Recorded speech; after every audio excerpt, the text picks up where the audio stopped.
Bueno, buenas tardes a todas y a todos quienes estamos en este día 6 de agosto de 2024, en este encuentro en el marco de la Semana Virtual UNIPE, este evento que se realiza regularmente cada cuatrimestre, hacia el comienzo de cada mitad de año, y que reúne distintas presentaciones, investigaciones, talleres, conferencias. En este caso, nos reunimos para comentar algo en torno a la elaboración de los informes evaluativos, entre comillas.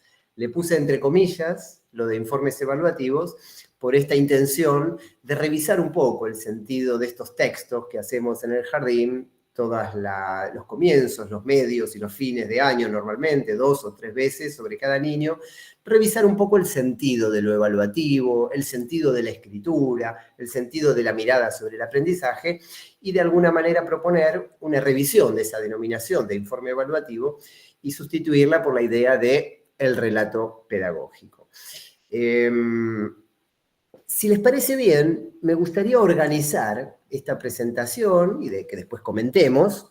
En un primer momento decir algo acerca de la idea de aprendizaje, brevemente, sin ahondar demasiado, pero por lo menos decir algunas palabras acerca de qué entendemos por aprendizaje, toda vez que los...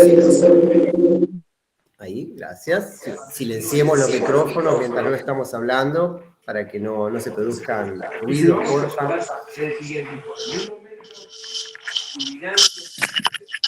A ver si logro silenciar al donde viene el ruido. Bueno, ahí se silenció. Bueno, decir algo acerca de la idea de aprendizaje, de modo tal que estos informes que se proponen construir una reflexión sobre los aprendizajes puedan conceptuarse respecto de aquello de lo que están hablando, ¿no es cierto? En un segundo momento me gustaría describir y comentar algunos problemas que surgen de ese género tan conocido por todos nosotros, que es el género del informe, aquel texto en el que hablamos de cada niño y decimos lo que logró, lo que no logró, lo que todavía está en proceso, repasamos algunas cuestiones que nos parecen importantes sobre su manera de estar en el jardín. Y en un tercer momento me gustaría, compartiendo pantalla, mostrar algunos ejemplos de informes que he estado recopilando por ahí, que me han mandado, que me han compartido a lo largo de un buen tiempo y que a lo mejor pueden servir para entender algunas cosas. Empecemos entonces por el comienzo, por esta cuestión de decir algo acerca del aprendizaje. Creo que cada vez que vamos al profesorado y estudiamos la carrera docente y estudiamos materias que tienen que ver con el aprendizaje, suelen ser materias desde el campo de la psicología.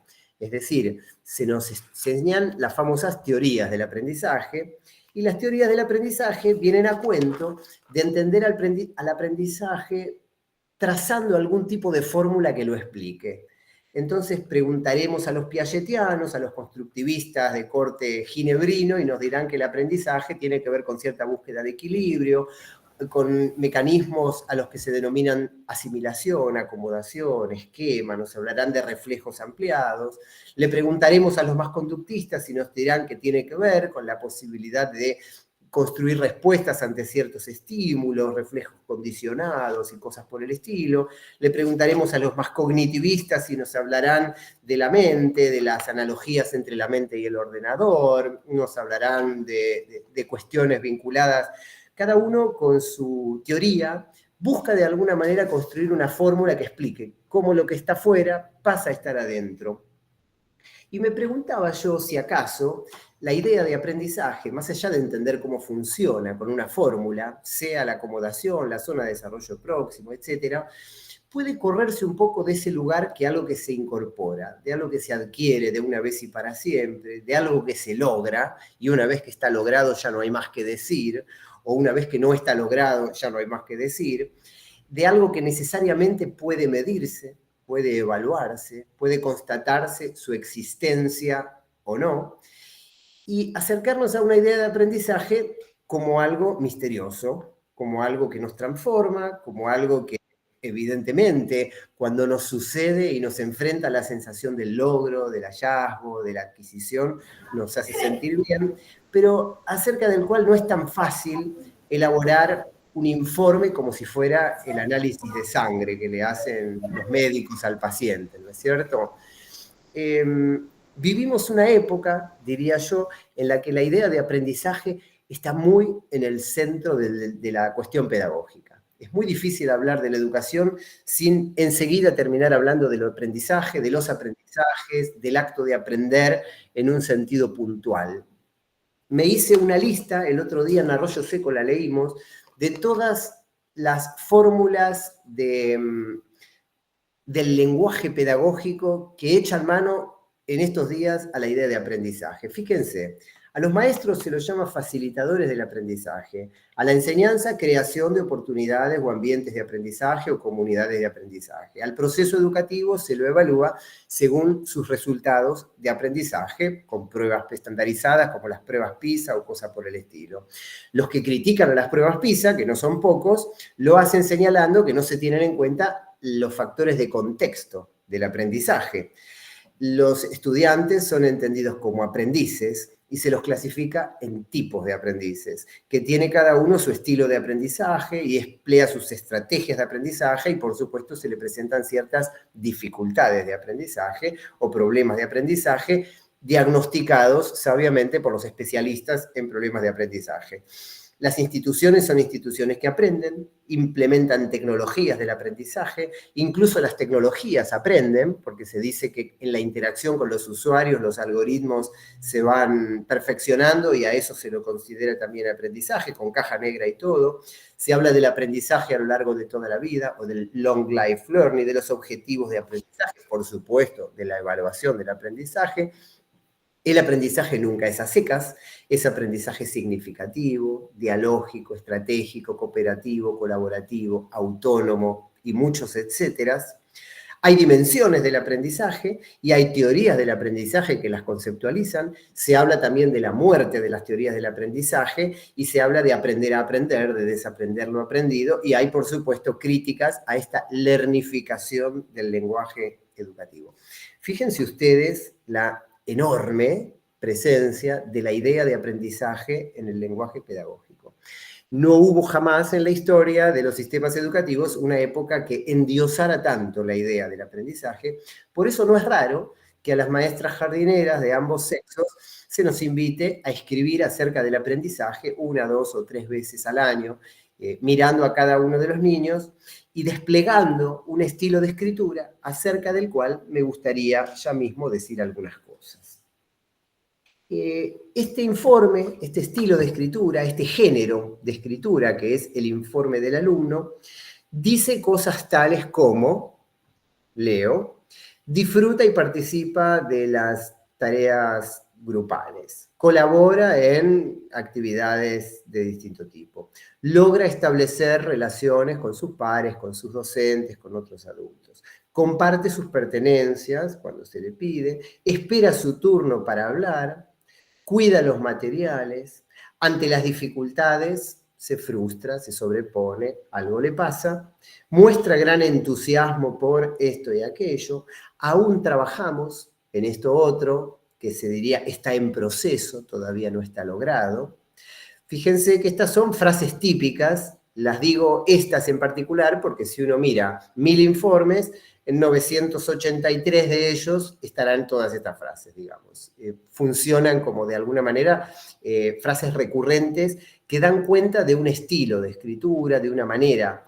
Después, por supuesto, hay afirmaciones también en tercera persona, también individuales, que dicen, por ejemplo, escribe su nombre de tal manera, dibuja la figura humana de tal otra, su modo de juego es este o aquel, se encuentra en tal etapa en relación a tal cuestión, ¿no es cierto?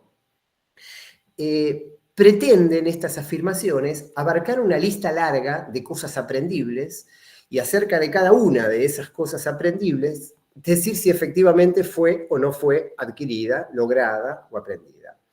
Incluso con este afán de exhaustividad y con esta pretensión de objetividad, me da de todos modos la sensación de que cuando los informes se estructuran de esta manera, a veces no terminan de decir algo interesante, profundo, ilustrativo de la manera de estar y de aprender de los niños y las niñas en el jardín.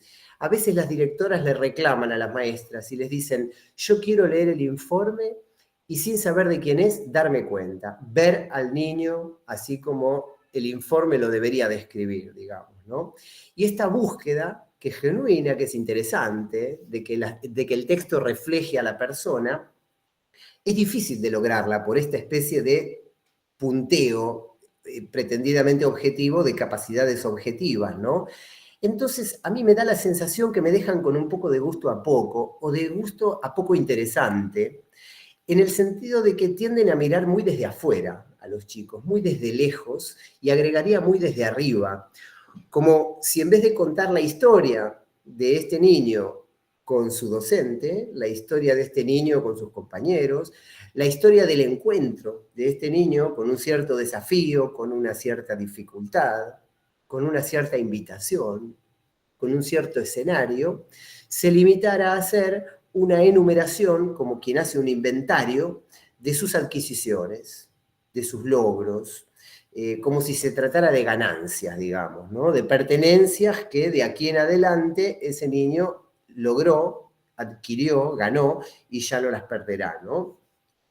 Y si nos ponemos a pensar al aprendizaje, no como algo tan visible, no como algo tan definitivo, si tomamos, por ejemplo, esta idea tan bonita de Maximiliano López, el filósofo no es un futbolista, es un filósofo argentino que vive en Brasil y que en una entrevista que le dio a un podcast colombiano hace un tiempito, lo escuché decir algo muy interesante. Él decía, la inteligencia, la capacidad, el logro, no es algo que uno tiene o deja de tener, sino que es algo que tiene que ver con ciertos estados anímicos, con ciertas situaciones de contexto. Nosotros no somos capaces de lo mismo en el medio de un examen con 3 profesores que nos están ametrallando a preguntas que en una conversación de sobremesa. No somos iguales cuando tenemos factores que nos ponen nerviosos, que nos hacen sentir incómodos, factores de presión, que cuando estamos relajados, cuando estamos en confianza. Entonces, la enunciación de la capacidad como algo adquirido de una vez y para siempre, tiene, me parece, la posibilidad de ser puesta un poco bajo sospecha, ¿no? Cuando algo no salió, se dice que está en proceso. Y esto de que está en proceso es curioso, porque la palabra proceso, hasta hace poco la usábamos como lo contrario de resultados, cuando hablábamos de evaluación. Es decir, uno decía, yo no miro los resultados, miro los procesos. Y con esto uno quería decir, yo no soy resultadista. No me interesa solo el punto de llegada, me interesa todo lo que fue pasando en el medio, me interesa la historia que se puede contar acerca de esto. Pero estos informes, cuando están escritos de esta manera, por supuesto, porque hay de todo en el reino del jardín, se enfocan mucho más en el resultado que en el proceso. Y la palabra proceso se utiliza como eufemismo del reprobado, del que no lo logró, del que todavía no, del que le falta, ¿no? Por eso se dice en proceso al que todavía no.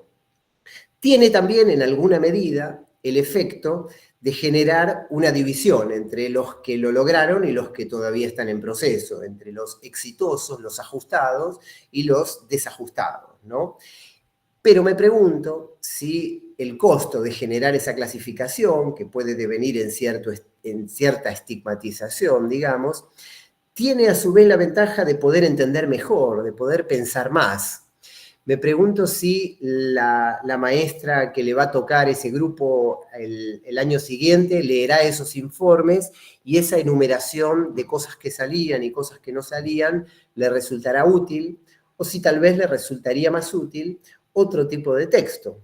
Me pregunto incluso si una persona que está en el ámbito de la clínica, por ejemplo, una psicopedagoga, un pediatra, etcétera, si leen un informe con esta enumeración, les resultará sumamente útil o si tal vez preferirían otro tipo de texto.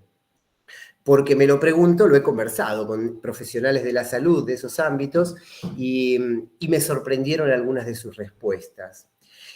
Lo que me gustaría trazar, entonces, es el contraste entre esta concepción más medicinal, que consiste en enumerar cuáles son los objetivos de logro, como se los suele llamar en las planificaciones, y después repasar si cada uno de esos objetivos se cumplió o no se cumplió, por un lado, y una concepción diferente de la mirada sobre lo que significa aprender y de la manera de escribir sobre el aprendizaje, a la que podríamos definir como una concepción narrativa o como una concepción analítica.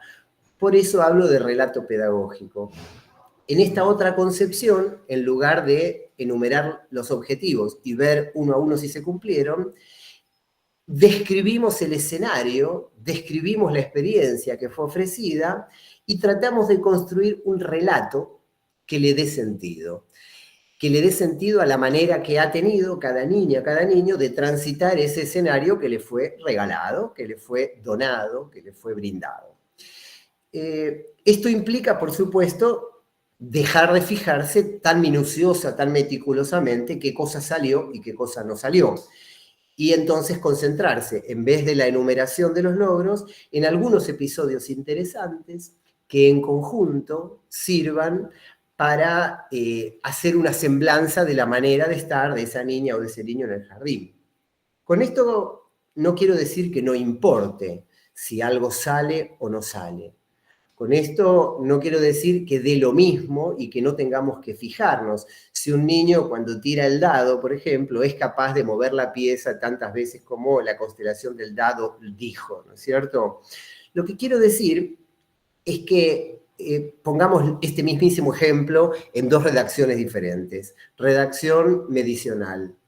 Es capaz de reconocer una cantidad cuando arroja dos dados y representarla sobre el tablero moviendo la pieza tantas veces como dijo el dado, ¿sí? Descripción. De otra manera yo podría decir, en la sala muchas veces jugamos juegos de tablero porque es una manera interesante y lúdica de que los chicos se acerquen a la matemática. Lo hacemos por tal y cual motivo y el juego que más les gusta jugar es uno que inventamos juntos y que se llama de tal manera, ¿sí? El juego del sapo, porque las piezas son sapos que van saltando de casillero en casillero. Cierto día vi a Sofía jugar al juego del sapo y como ella decía que avanzaba poco, decidimos poner un segundo dado. Y cuando tiró el segundo dado, ella contaba el primer dado, después contaba el segundo y solo movía la cantidad de veces que decía el segundo dado. Omitía hacer la suma. Durante las siguientes semanas jugamos varias veces este juego y fui interviniendo con ella, ayudándola a retomar el conteo desde donde lo había dejado al contar el segundo dado, y poco tiempo después vi que comenzó a utilizar los valores sumados de los dos dados, estimulada por el hecho de que de esa manera veía que avanzaba más. Esto me indica que ella pudo esto y aquello, ¿no? Fíjense que ya no lo dije en un renglón, lo dije, no sé, en 10 renglones, ¿no es cierto?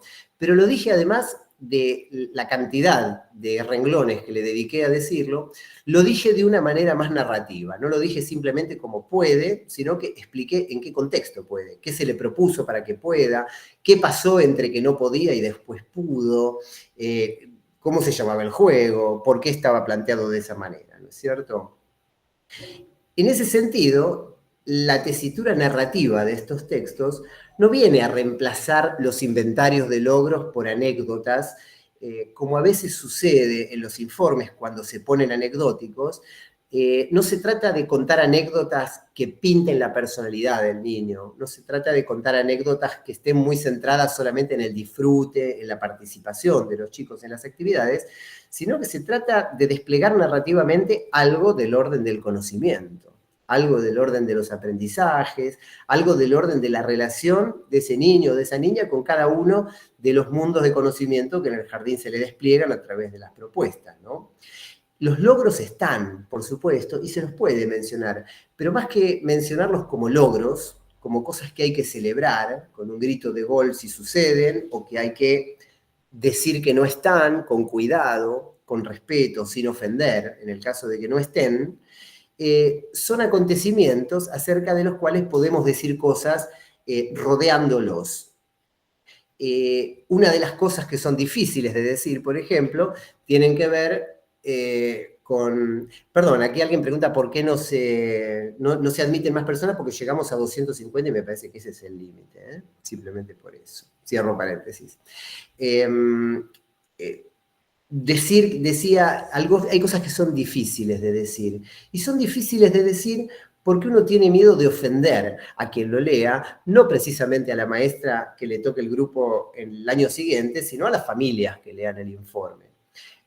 Los informes tienen muchos destinatarios, forman parte del legajo que tiene cada niña, cada niño en la institución, pero también es cierto que cuando los escribimos, los lectores que más nos pesan en la lapicera, la lectura acerca de la cual más prevenciones tenemos, es la lectura de las mamás y los papás, la lectura de esos familiares que son, por supuesto, a quienes más le importa, quienes más conocen a los chicos, quienes más cosas tendrían para decir acerca de lo que nosotros escribamos.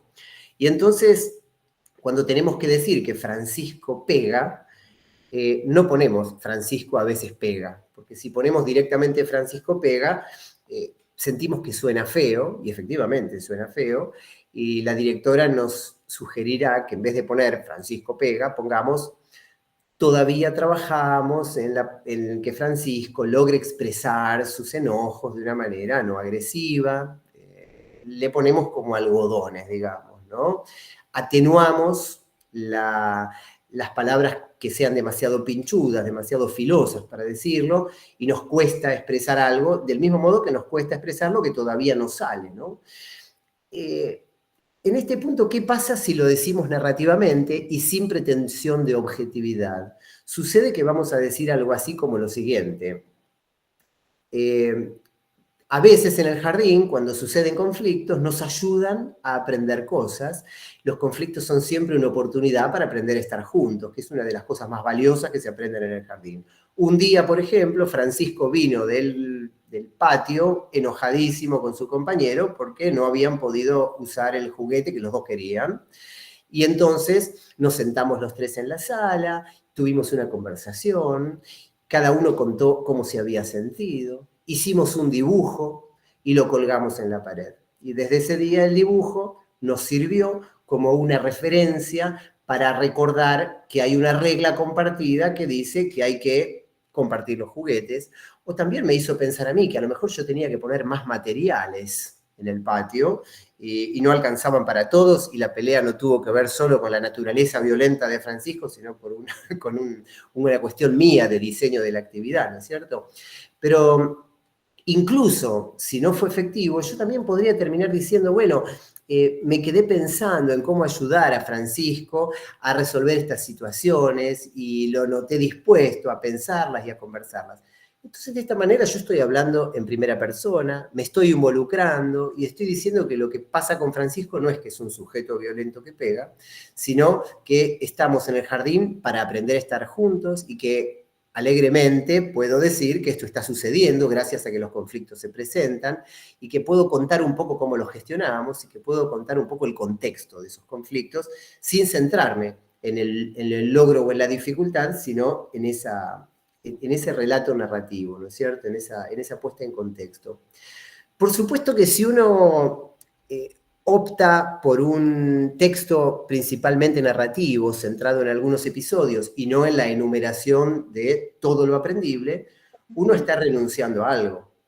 Uno está renunciando a hacer esa especie de radiografía, ¿no? De todo lo aprendible. Algo se pierde desde ya. Pero también es cierto que no hay muchas historias, que yo sepa, de trayectorias escolares que finalmente fueron luminosas y exitosas gracias a que se señaló minuciosamente todo lo que a los chicos no les salía. Y en cambio sí hay historias, creo que todos las conocemos, de trayectorias escolares en las cuales, por ser señalado obsesivamente todo lo que el niño no podía hacer, terminó convirtiéndose en una especie de estigma, ¿no? En una especie de prontuario de lo que ya sabemos que va a ser difícil, ya sabemos que no va a salir, ya sabemos que con va a ser más complicado. Al mismo tiempo, esta modalidad de evaluar punto a punto todo lo aprendible es una modalidad que tiene sentido en la evaluación de los profesionales, por ejemplo. Si yo estoy evaluando a los futuros cirujanos, si yo estoy evaluando a los futuros pilotos de aerolíneas argentinas, o si yo estoy evaluando a alguien que va a utilizar armas de fuego, bueno, por supuesto que tengo que chequear punto a punto, cosa por cosa, que todos lo sepan hacer bien, que todos sean capaces de hacerlo, que cada alarma en el despegue, que cada comprobación que hay que hacer en las armas, que cada protocolo de la cirugía lo dominen perfectamente, porque si no es así, hay derechos de otros que son vulnerados, de los pasajeros, de los pacientes, de los ciudadanos en general. A una niña que está en sala de 3, en cambio, no hace falta practicarle esta forma de evaluación, simplemente porque el único derecho que está en juego es su propio derecho a recibir la mejor educación que pueda recibir. Y en este punto, la prosecución de esta forma de pensar, tan puntual, tan obsesiva, tan meticulosa, no tiene tantas ventajas y su no ocurrencia o su ocurrencia de manera parcial, de manera más narrativa, es sacrificable, me parece, en pos de una semblanza de las maneras de aprender y de estar en el jardín que lo narrativo puede ofrecer, ¿no? Me baso un poco también en la concepción narrativa de la educación que he leído en muchos otros autores, ¿no es cierto? He leído a Casani, he leído a Carlitos Escliar, un querido amigo, he leído a Jorge La Rosa, he leído todo lo que hace sobre sus narrativas docentes Daniel Suárez, en fin, hay toda una corriente de pedagogos y de didactas también que vienen pensando en la cuestión del aprendizaje, que vienen pensando que el lenguaje, para hablar de la educación, en ciertos ámbitos por lo menos, podría ser el de lo narrativo. Me gustaría mencionar algunas experiencias personales, antes de pasar después a ver, por supuesto, algunos ejemplos, ¿no? De textos y de informes. La primera, en un jardín en el que trabajé, me pasó que mientras yo trabajaba en ese jardín, hacía un curso de cine, porque me gusta mucho el cine. En este curso de cine, que lo hice en una escuela de cine que se llamaba BAMA, Buenos Aires Mon Amour, mi profesor, Hernán, me enseñó el concepto de pacto ficcional. Pacto ficcional es esa especie de acuerdo de verosimilitud y al mismo tiempo de ficción que el espectador hace con la historia que le están contando. Me gustó tanto ese concepto que lo incluí en mis informes del jardín. Y entonces decía algo así como, este niño establece el pacto ficcional con la historia que se le cuenta porque, bla, bla, bla, ¿no? Y entonces la directora me dijo, ¿este concepto de pacto ficcional de dónde salió? Dice, no es un concepto pedagógico, no está en el currículum, no está en el diseño curricular, no está en el proyecto institucional, no va. Bueno, lo saqué. Pero tiempo después pensé, más allá de que el concepto, a lo mejor no era un concepto muy copado tampoco, pero lo que yo quería en ese momento era poner una impronta personal en ese texto. Quería hablar desde lo que había leído. Porque efectivamente, si uno estuvo leyendo a Vygotsky, uno ve zonas de desarrollo próximo por todos lados. Y si uno estuvo leyendo a Piaget, uno ve asimilaciones y acomodaciones. Y si uno estuvo leyendo sobre cine, uno ve pactos ficcionales. Lo cual me invita a pensar que uno mira y ve cosas de acuerdo también a los marcos conceptuales, a los marcos estéticos que uno lleva puestos. Y entonces una manera de mirar también es acompañar la mirada con algunas preguntas previas. Otra historia que quisiera contar es la historia de Alina, una niña de 4 años que era alumna mía y que desde el comienzo del año yo sentía que había entre nosotros una cierta distancia, había entre nosotros una cierta barrera, había entre nosotros cierto frío. No era de las nenas que cuando yo decía, ¿quién quiere tal cosa?, ella levantaba la mano y venía corriendo. No era de las que quería estar adelante y darme la mano a mí en un traslado. No era de la que se sentaba encima al lado mío y me mostraba lo que hizo. Estaba en el jardín, pero yo sentía y padecía un poco esa distancia, un poco incómoda. Me perseguía que capaz la madre no le gustaba, que a ella le hubiera tocado un maestro varón, hubiera preferido una maestra mujer, como suelen ser la mayoría de las maestras, y me sentía un poco incómodo con esto, pero sobrellevaba el año. Llegó el otoño, el mes de abril, el mes de mayo, y un día llovió muy fuerte en el jardín. El jardín tenía un techo en el patio que hacía mucho ruido la lluvia, y Alina se puso a llorar desconsoladamente. le tenía mucho miedo a la lluvia. Yo no lo sabía, pero ese día lo supe. La levanté en brazos, traté de calmarla, lloraba, moqueaba. La directora dijo, vamos a llamar a la madre. Bueno, espera un poquito, le dije, dame un momento a ver si lo puedo manejar. Me di cuenta que si yo lograba contenerla y ella se sentía segura conmigo, tal vez eso iba a atenuar esa distancia, esa barrera que yo sentía. Y efectivamente, después de un rato se calmó, la tuve un buen rato en brazos, miramos juntos un libro, miramos por la ventana, miramos las gotitas que caían de las hojitas de las plantas del patio, se calmó. Dejó de llover, por suerte, y salió del jardín, como siempre, relajada, serena. Cuando la madre me preguntó cómo estuvo, me dijo que estaba preocupada porque sabía que su hija le tenía miedo a la lluvia. Le conté que sí, que se puso nerviosa, que yo no, pero que la pudimos contener. Ahora, desde ese día en adelante, mi relación con Alina cambió completamente. Esa sensación de poder ser contenida en su miedo, de poder sentirse segura en mis brazos, hizo que nuestro vínculo cambiara y a partir de ahí ella sí mostraba lo que había hecho, sí venía corriendo para ser la primera en la fila, etc. Esta historia tan bonita, con final feliz, si yo la tuve que escribir en un informe evaluativo, como los que se hacían en ese jardín, habré puesto algo así como: Alina era una niña un poco tímida y temerosa, pero luego superó su timidez y sus temores, por ejemplo, a la lluvia, y logró disfrutar del jardín los días de lluvia. Y si yo hubiera puesto eso, estaría mintiendo, porque no fue eso lo que pasó. Lo que pasó fue algo mucho más interesante, fue algo mucho más valioso, fue algo mucho más rico desde el punto de vista pedagógico, pero para contarlo necesito contarlo incluyéndome y necesito contarlo en primera persona, no solo contarlo como si fuera un logro de ella, con el cual yo no tengo nada que ver. Porque no hay logros de los chicos de los que valga la pena decir algo en el jardín con los que yo no tenga nada que ver. Si ellos controlan esfínteres, más allá de que esa sea un momento en el desarrollo, yo los habré acompañado de alguna manera. O sea que incluso en cuestiones ligadas más al desarrollo que al aprendizaje, uno siempre está involucrado. Y si uno tiene que hacer un informe, porque uno va a escribir acerca de algo con lo que tuvo algo que ver, ¿no es cierto? Alejandro Dolina le preguntó una vez a Juan Manuel Serrat, el cantante catalán, cómo hacía él para escribir canciones tan bonitas. Y Serrat le contestó que él no tenía un método preciso para escribir las canciones, pero que sentía que podía escribir porque le prestaba atención a las cosas que pasaban a su alrededor, que él podía sentir el perfume de las flores, que él podía conmoverse frente a una historia, que él podía indignarse frente a una injusticia, y entonces escribe: entre esos tipos y yo hay algo personal, o podía fijarse en las pequeñas cosas, y entonces escribe: son aquellas pequeñas cosas que nos dejó un tiempo de rosas, ¿no? La capacidad de fijarse y poder contarlo era su truco, era su secreto, era lo que él decía que le permitía escribir. Algo parecido me contestó a mí en una entrevista que una vez le pude hacer a Mauricio Cartún, el dramaturgo argentino.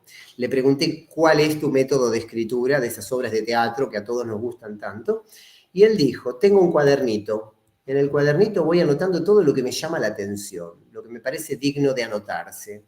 Veo a una señora cruzando la calle con el bastón, preocupada para ver si llega a la otra vereda antes de que corte el semáforo, y lo anoto. Porque yo sé que esa tensión de la señora, que mide si su velocidad para llegar a la esquina es la suficiente para que después no arranquen los autos, puede servirme para un personaje de una obra, dice Cartoon, ¿no? Y ese acopio que él hace en el cuaderno lo hace sin saber muy bien qué va a hacer después con todo eso, pero lo guarda.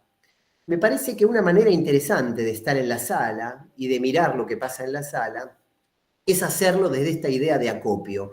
Es decir, ir mirando cosas que pasan con los chicos, ir tomando nota, ir guardando anotaciones. Ahí tenemos, por supuesto, ese aliado que es el teléfono celular, que en lugar de usarlo para chusmear los reels de Instagram cuando los chicos están en educación física, lo podemos usar para sacar algunas fotos, hacer algunas grabaciones, hacer algunas anotaciones y mandárnosla a ese grupo de WhatsApp que tenemos con nosotros mismos y al que le podemos poner como nombre material para los relatos pedagógicos, material para los informes, información del grupo, o sala amarilla, o como le querramos poner, ¿no es cierto? Pasemos un poquito en limpio. ¿Qué características tiene un relato pedagógico en oposición o en complemento, por supuesto, porque tampoco son géneros puros, con el informe más descriptivo? Un relato pedagógico es un texto que busca ser bastante directo, que busca ser bastante honesto, que busca no ser excesivamente técnico, ni tampoco infantilizarse en su manera de formularse, sino que busca contar, narrar, describir episodios desde una textura narrativa.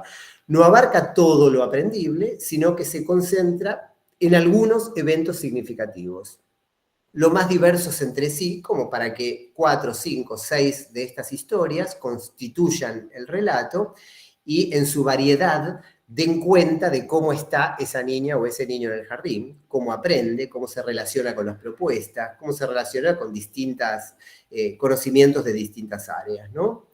Es un texto que además de texto puede incluir códigos QR, que son fáciles de generar y es gratis de hacer, o códigos abreviados como el bit.ly que yo usé para abreviar el enlace de esta videollamada, de modo tal que cuando uno está hablando de una actividad en la que se cantó una canción, en la que los chicos cantaron una canción, uno pueda poner el audio linkeado de esa manera, o uno pueda mostrar una foto de un espacio en el cual pasó algo, o del grupo haciendo alguna cosa, ¿no? Lo que es objeto de esta descripción no es tanto los logros de los chicos o su conducta, sino los logros y la conducta, pero en el marco del vínculo pedagógico. No estoy hablando del niño desde afuera, desde lejos, desde arriba. Estoy hablando del niño desde adentro. Y lo digo en primera persona y hablo de nosotros, de lo que nos pasó. Tiene, por supuesto, como siempre tienen este tipo de textos, un carácter institucional, entonces tendrá su encabezado, tendrá su cierre, tendrá algunas fórmulas de inicio, de fin, de transición, de estructura, que pueden y tal vez deben consensuarse institucionalmente y que sean más o menos parecidas en todos los informes que se hagan en ese jardín. Y articula, por último, lo grupal con lo individual de una manera particular. Quiero decir, un texto que tiene esta estructura tiene básicamente 3 pinceladas narrativas, podríamos decir, o 3 pinceladas escriturales. Una primera pincelada que habla de lo que se propuso, una segunda pincelada que habla de lo que pudo verse de este niño en particular en el marco de eso que se propuso, y una tercera pincelada que es analítica, que es descriptiva. Por ejemplo, vamos a ver algunos ejemplos. Tengo, en principio, algunos recortes de informes de la más variada naturaleza. Me gustaría mostrarlos. Lo primero que vamos a ver son informes viejos, informes de hace muchos años. He tratado de elegir, aunque son todos anónimos, por supuesto, y algunos de otros países. Abarcan todas las provincias argentinas, y después de mostrar algunos medio random, puedo mostrar algunos que me gustan especialmente o que son ejemplos que he producido para compartir con ustedes, ¿no? Tu pantalla no se puede compartir, me dice. Ay, no, ¿por qué no? Sí, yo la quiero compartir. A ver. ¿Se está viendo mi pantalla compartida o no? A ver si alguien me... Yo no los estoy viendo ustedes, pero... No se ve. Bueno, ok, voy a intentarlo de nuevo entonces. Vamos de nuevo. Compartir toda la pantalla. Ops. Qué raro, no me deja. Chan. Alguien que sea coanfitrión puede entrar a mi perfil del costadito donde está mi nombre y ver si estoy como anfitrión, y si no estoy, ponerme desplegando, creo que eran María Pía y Cintia, ¿no? Estaban como coanfitrionas. Sí, aparte dice que en realidad todo el mundo puede compartir su pantalla. Es raro que aún siendo anfitrión no se te permita. Es raro, ¿no? Bueno, a ver, voy a intentarlo de nuevo. Déjeme ver. A ver ahora. No, se ha producido un error mientras compartías la pantalla, me dice. Bueno, lo voy a intentar una vez más. Ahí se podía ver. A ver, ahí. Voy de nuevo. A mí ¿Ahora sí? particularmente me aparece la pantalla reducida de la computadora, como si Sí. estuviera viendo tu El WhatsApp, WhatsApp. estoy viendo. ¿Mi WhatsApp? Sí, creo El que es el teléfono. tuyo. No. Dice que Teléfono. Analía está No, no, compartiendo pantalla. No, Ah, por porque eso. era Analía la que Claro. La que está, no puedo compartir porque está compartiendo Analía Miranda. Le pedimos a Analía si puede dejar de compartir la pantalla, así la puedo compartir yo. A ver, Analía, ¿nos escuchás? ¿Estás por ahí? Ahí va. Esa me parece que es la razón por la que no puedo compartir. Analía Miranda, ¿andás por ahí?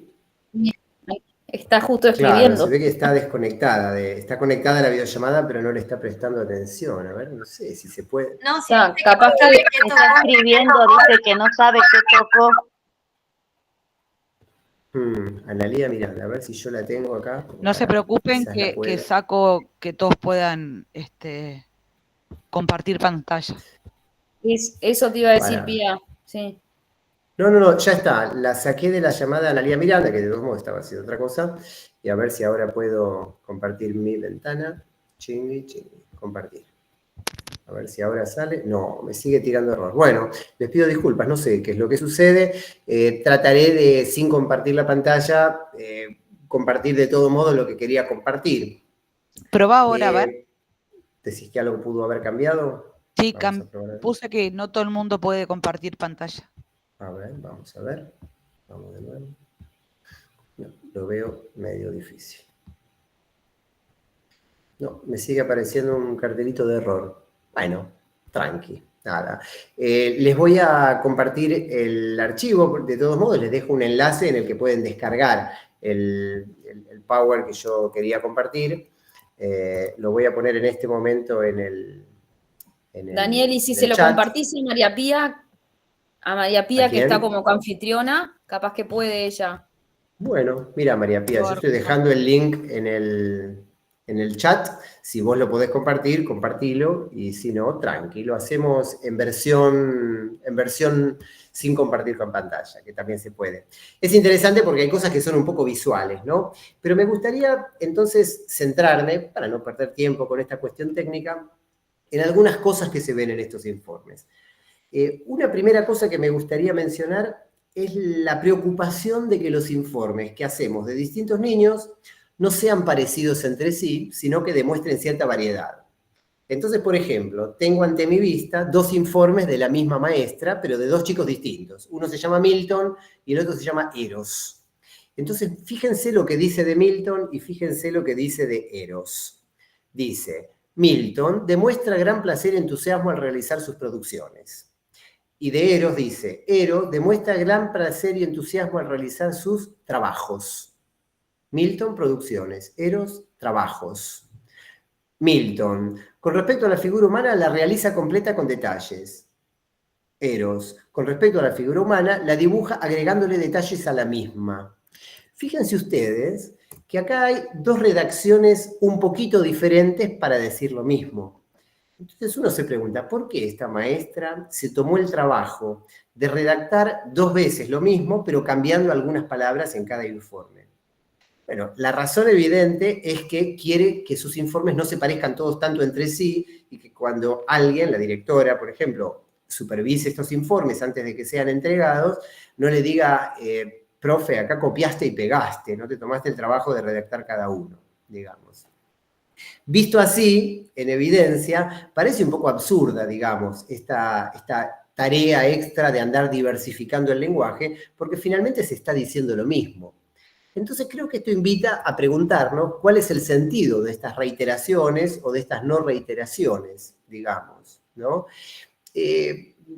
Otro informe muy bonito que me llegó por estos días comienza con una cita de una autora que ha sido leída. Entonces, es una cita sobre el aprendizaje de Alicia Fernández que encabeza el informe. Y comienza con un texto lleno de preguntas, que dice, ¿cómo hacer para concentrar en este relato lo especial, lo educativo, los proyectos, las propuestas, lo lúdico de fulanito en el jardín? ¿Cómo hacer para plasmar sin dejar afuera cosas importantes? Trataré de hacerlo, dice la maestra, a modo de bitácora, recuperando momentos, sucesos, anécdotas que hablan de aprendizajes que nos atravesaron en lo colectivo y también en lo individual. Y después empieza a contar uno de los proyectos que se hicieron en la sala, y en el marco de eso dice algunas cosas. Fíjense qué interesante la manera de empezar el informe, ¿no es cierto? El informe comienza hablando del propio informe, como haciendo un poco de puesta en contexto, de puesta en situación de lo que se espera del informe, ¿no? Tengo también un conjunto de informes que me hicieron llegar desde la provincia de Santiago del Estero, si no recuerdo mal, en el cual la maestra decidió regalarle a cada niño una canción diferente. Lo pone en estos términos. Leo lo que la maestra escribió. Está hablando de Catalina. Y dice, para Catalina elegí un vals. Se llama Vals para flotar en el álbum, para flotar en el aire, del álbum Risas del Agua de Magdalena Fleitas, porque representa clara su forma de ser y estar en la sala. Este vals no habla solo de ella, sino de lo que genera en la sala, y entonces establece algunas relaciones entre lo que dice el vals y lo que Catalina hace en la sala, ¿no? A otro nene de la sala que se llama Mariano le regala un tango y dice, a Mariano, que tiene ese aire arrabalero y a veces se parece a un adulto metido a presión en ese cuerpo de apenas 6 años, le regalo el tango tal de Mariana Baggio, porque lo define y lo caracteriza. Mariano es bla, bla, bla, bla, bla, ¿no? Y entonces escribe. Y así me mandó varios informes de canciones que le regaló a cada una y a cada uno de los chicos del grupo. Uno diría, fíjense, en este caso se apoya en una obra de arte, en este caso en una canción, para hacer una especie de semblanza, de comparación. Su regalo pone un código QR además para que pueda escucharse la canción. Es una manera poética, es una manera literaria, digamos, de decir algo acerca de esa niña, ese niño. Uno podría decir también que en esa intención literaria se puede llegar a desdibujar un poco lo pedagógico, lo propiamente pedagógico, lo que tiene que ver con la relación de esa niña, no solo con una canción que tiene que ver poéticamente con su forma de estar en el mundo o en el jardín, sino su relación con ciertos objetos de conocimiento, con ciertos proyectos pedagógicos. Y me parece que, más allá de la belleza de este gesto, porque habla también del compromiso de la maestra, es un gesto que también debería complementarse, por supuesto, con algunas referencias más puntuales y más concretas al trabajo en la sala. Me llegó también un informe de una niña llamada Oli, que en Nueva Zelanda, allá en Oceanía, su maestra le escribe un informe en inglés. Yo lo traduje al español con ayuda del Google Translator, y dice algo así. Dice, hoy a la mañana vi que estabas hojeando las tarjetas con imágenes que te ofrecí con mucha curiosidad. Te tomaste tu tiempo, mirando cada una con una expresión pensativa en tu rostro, encontraste una tarjeta e hiciste un sonido para la imagen. Y sigue hablando un poco de lo que esta niña había hecho, pero fíjense el detalle. Está hablando en segunda persona, le está hablando a la niña. No es que lo dice como en tercera persona, ella toma las tarjetas y mira las imágenes, sino que directamente se refiere a la niña en segunda persona, como si le estuviera escribiendo una carta. Ahora, la niña tiene, digamos, ay, mira qué lindo, pudiste compartir pantalla, qué genia. Bueno, ¿querés bajar un poquito? No sé si está ahí la que yo, porque esa es una versión un poquito diferente, no sé si está la de Oli, debe estar por ahí abajo, debe ser un par de lugares más abajo, la que estaba mencionando recién. Si avanzás 2 pantallas, creo, o 3, te encontrás con el informe al que estaba mencionando. Otro más.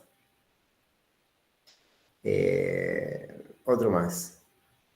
Ahí está, ¿ves? This morning I noticed you flicking through the picture cards with curiosity. Bueno, ahí está este informe en segunda persona, ¿no? Termina diciendo Kia Tino Pai, que es una expresión en maorí, porque, bueno, allá en esa zona, en Australia, los pueblos originarios no son mapuches, sino maoríes. Entonces, bueno, por algún motivo cultural se saludan de esa manera, ¿no?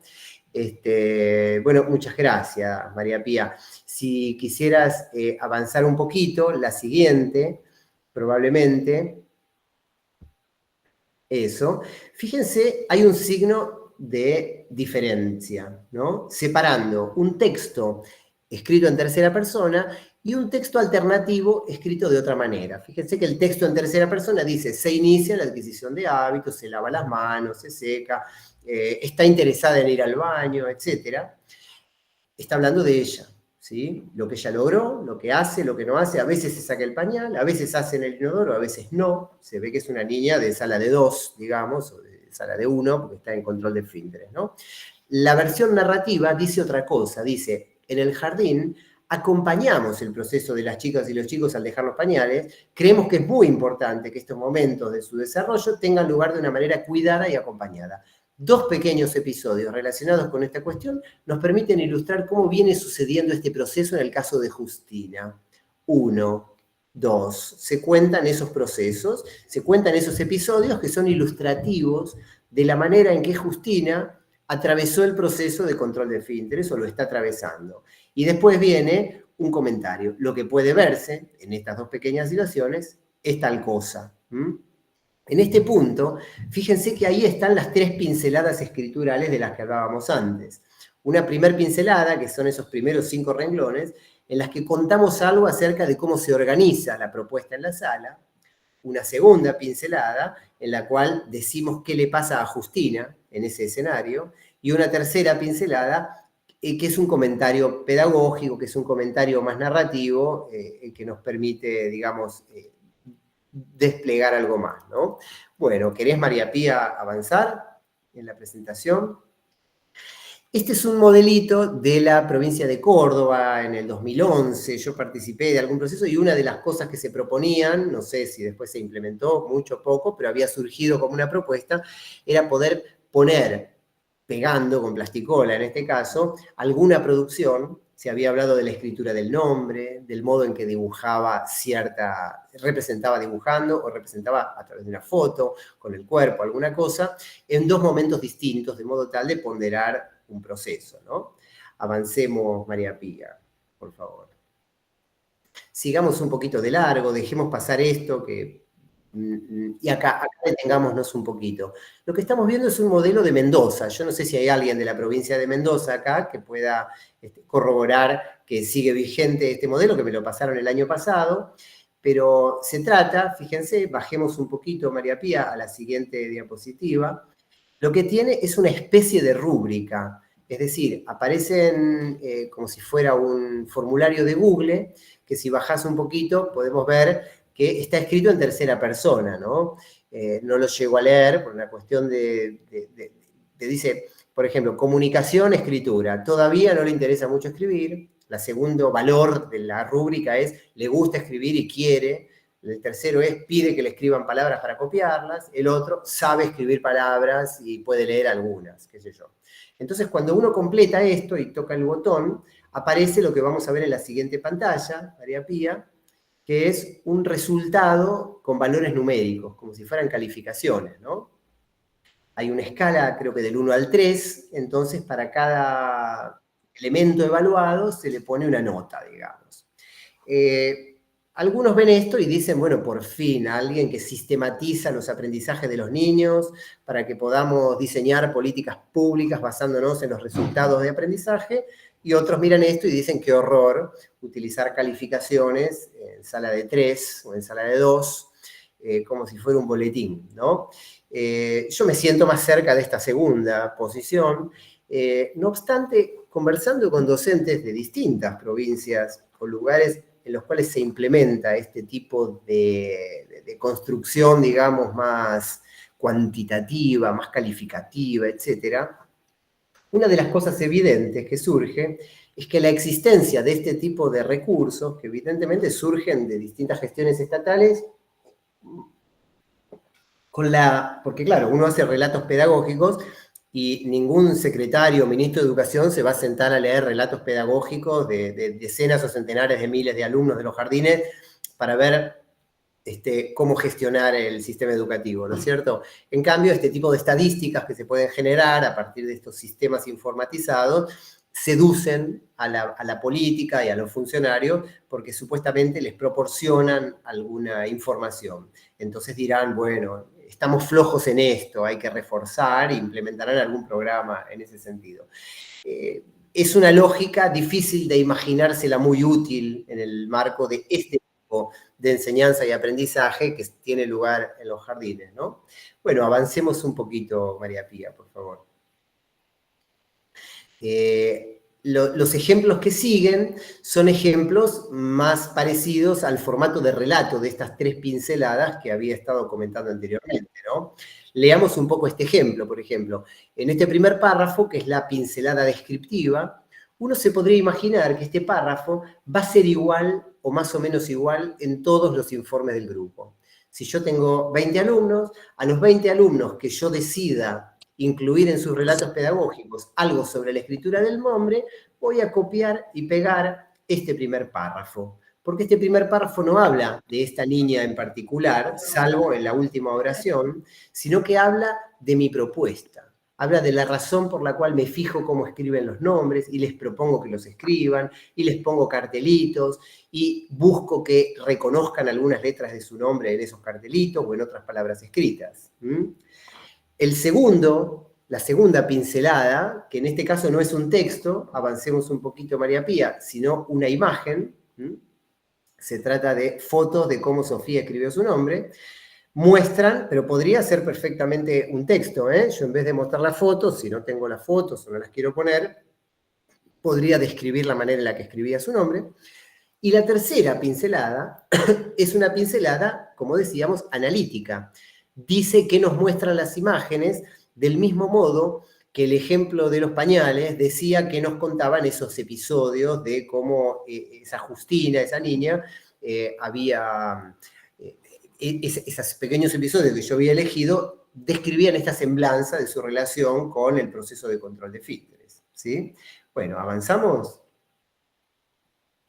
Qué grande, tengo asistente, muy bien. Este me gusta porque lo que hace este ejemplo es mostrar un poco de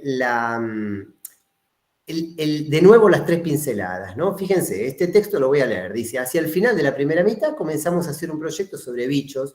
Lo hicimos porque los chicos habían visto una película protagonizada por insectos que les gustaba. La propuesta incluyó construir un terrario, observaciones al microscopio, juegos imaginativos inventando especies fantásticas de animales e insectos, visitas a plazas y parques. Sofía se involucró especialmente en los juegos imaginativos y en las producciones gráficas. Inventó un león con alas de mariposa al que llamó León Posa y lo dibujó. Y este personaje apareció después en otro tipo de actividades. Después de un tiempo, mientras inventábamos un cuento y lo grabábamos con el grabador, Sofía lo hizo aparecer al León Posa en el cuento. Y se lo puede escuchar en este link. Entonces ahí la maestra pone un QR que lleva o un código abreviado o un link que lleva al audio. En ese audio, que es un audio de 1 minuto, de 2 minutos, lo que duró el cuento inventado por los chicos, se escuchan las voces de todo el grupo, o de los que habían ido ese día, o de los que quisieron hablar en esa actividad. También habrá alguno que estaba tímido y no tenía ganas y no habló. Pero ese material me resulta útil para, en los textos, en los relatos pedagógicos de los chicos que participaron, poder hacer algún comentario, alguna inclusión, alguna referencia a su participación en ese cuento. A ver cuál viene. En este tercer ejemplo, se plasma aquello que decíamos antes respecto de la dificultad de decir lo malo, lo que no sale, lo difícil, el nene que pega, etcétera, ¿no? Fíjense cómo en este caso, en lugar de decir Sofía se frustra frente a una dificultad y nada más, decimos, ante ciertos errores, dificultades, Sofía a veces se enoja. En estos casos queremos ayudarla a resolver el problema, armar un rompecabezas difícil, embocar una pelota en un aro lejano, y nos encontrábamos con un enojo que a veces nos desconcertó. Nos quedamos pensando en estas situaciones, en cómo ayudarla a aceptar que hay cosas que aún no le van a salir porque requieren más fuerza, más altura o más habilidad de la que tiene a su edad. Fíjense cómo la forma en primera persona, incluyéndome, de hablar de este conflicto o de esta dificultad, fíjense el segundo párrafo de esta parte, también trae una dificultad y fíjense cómo la aprovecha la maestra para hablar de un tema curricular incluso, dice. En el patio a veces sucedieron disputas por las formas de jugar, de agruparse por los juguetes. A veces disputas por materiales habituales a esta edad, las resolvimos estableciendo turnos o acuerdos. Un día, Sofía volvió a la sala llorando, contando que un compañero no la dejaba jugar en la pista de autos porque era nena. Ya en la sala retomamos el tema en la ronda y se dio una conversación muy interesante sobre los juegos compartidos y cómo no hay juegos de nene o de nena. Este es un ejemplo de un pequeño conflicto que nos llevó a una conversación alrededor de los estereotipos de género que en la escuela aprendemos a desarmar. Entonces fíjense cómo, en lugar de señalar a esta niña en su dificultad para compartir los juguetes, o en sus conflictos, o en sus logros individuales, lo pongo en relación con sus compañeros, pero también lo pongo en relación con las propuestas de la sala, ¿no? Entonces, esta posibilidad, la de pensarlo en estos términos, digamos, me parece que son buenos ejemplos interesantes para pensar esta cuestión. Me gustaría, creo que no está en el... Ya dejamos de compartir, muchas gracias María Pía. Después si tienen ganas de mirar los otros ejemplos, los pueden mirar tranquilamente en ese enlace, que si Pía lo pudo descargar, quiere decir que funciona. Pero me gustaría pasar un poco en limpio esta síntesis de las 3 pinceladas escriturales, ¿no? Me imagino, y lo voy a poner en el chat, a ver si se puede, porque esto sí lo puedo poner porque es puro texto, entonces lo pongo en el text, un primer párrafo que podría empezar, por ejemplo, con alguna de estas frases que puse en el chat. Fíjense, en la sala o en este grado, porque esto en la escuela primaria, en la provincia de Neuquén, por ejemplo, tengo entendido que están escribiendo, en lugar de calificar a los alumnos con notas o con muy bien, sobresaliente, están haciendo informes un poco más cualitativos, más descriptivos. Por eso pongo en la sala y también pongo en el grado. Sí, ducos, pero quiero decir, esos ducos, Mónica, entiendo que son descriptivos, ¿no? Que han reemplazado en primaria también las calificaciones por informes, no sé si muy parecidos a los que nosotros hacemos en el jardín, pero por lo menos en esa línea, lo cual me parece que es un cambio que llama la atención, ¿no? Porque no hay muchos ejemplos en el país de que la primaria haya corrido a un costado de las calificaciones y haya incorporado esto. Por eso también es una tendencia a contramano de las tendencias, ¿no? Porque en general, no solo en la Argentina, sino a nivel internacional, la tendencia es más a hacer calificaciones en el jardín que hacer informes en la primaria, ¿no? Pero bueno, ejemplo. En la sala ofrecimos al grupo tal propuesta, ¿sí? En el marco de tal proyecto les propuse que hagan tal cosa con tal intención. En la sala trabajamos tal eje y dentro de ese eje hacemos una actividad en particular que consiste en tal cosa y la hacemos por tal motivo. Fíjense que esa primera pincelada narrativa es una pincelada de una oración, de 2 oraciones, de un pequeño párrafo, que lo que hace es desplegar, digamos, el fundamento y la descripción de la propuesta. En un segundo párrafo, lo que pongo ya tiene que ver con este niño en particular. Por ejemplo, en el marco de esta propuesta, observé que fulanito participó realizando esto y aquello. Una de las cosas que hizo fue esta y aquella, etcétera, ¿no? Viendo sus intervenciones en esta actividad, noté tal cosa. En un momento, por ejemplo, fue interesante observar cómo tiró el dado, cómo se encontró con otro, cómo hizo tal dibujo, cómo tomó tal decisión en el marco de un proyecto, etcétera, ¿no? Y la tercera pincelada narrativa es una pincelada que tiene más que ver con lo que yo pude observar, con lo que yo puedo pensar, con las razones por las cuales vale la pena y es interesante mirar y señalar lo que yo estoy mirando y señalando. Entonces las escrituras podrían ir de, por ejemplo, lo que es interesante observar en este episodio es tal cosa. Puede verse ahí como hubo un cambio desde tal dirección hasta tal otra. Lo que este ejemplo nos muestra es tal cosa.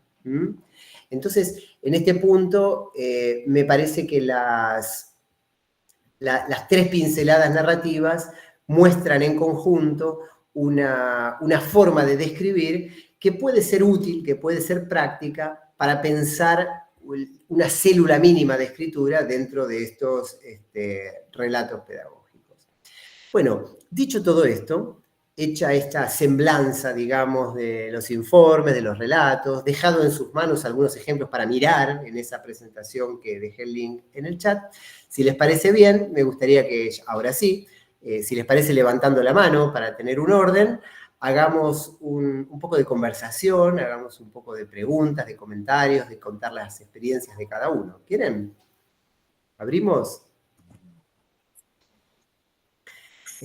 Hay un botoncito, en la parte inferior del chat hay una manito así, levantada, que si uno la toca, se levanta la mano. Entonces nos vamos dando la palabra en el orden que se levanten las manos.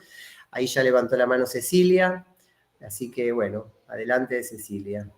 Bueno, buenas noches, feliz de poder participar de este conversatorio. Si algo me interpeló cuando me llegó a las manos el libro del informe evaluativo al relato pedagógico, si bien ahora estoy en el rol de directivo, fui mucho tiempo docente, obviamente, y siempre me interpelaron los antiguamente llamados legajos. Por esta cuestión de que cuando uno iba a poner, cuando un niño lograba o no lograba algo, un niño o una niña, yo me interpelaba y decía, ¿por qué no lo logró? ¿Y yo qué hice para que lo logre o no lo logre? Entonces, un poco en este ida y vuelta que vos planteás a través del libro, es encontrar el respaldo o el fundamento o la forma de poder llevar adelante algo tan engorroso como son los informes evaluativos y algo tan necesario. Porque muchas veces cuando conversamos con las docentes, sabemos que es un modo de comunicarle a las familias en qué instancia de aprendizaje está cada niño, cada niña. Y Cecilia, ¿por qué lo describís como engorroso? ¿En qué aspecto te parece que es engorroso? Bueno, en el ideario colectivo, cuando llega la parte de la presentación de informes, es como el sentimiento compartido, tenemos que hacer los informes.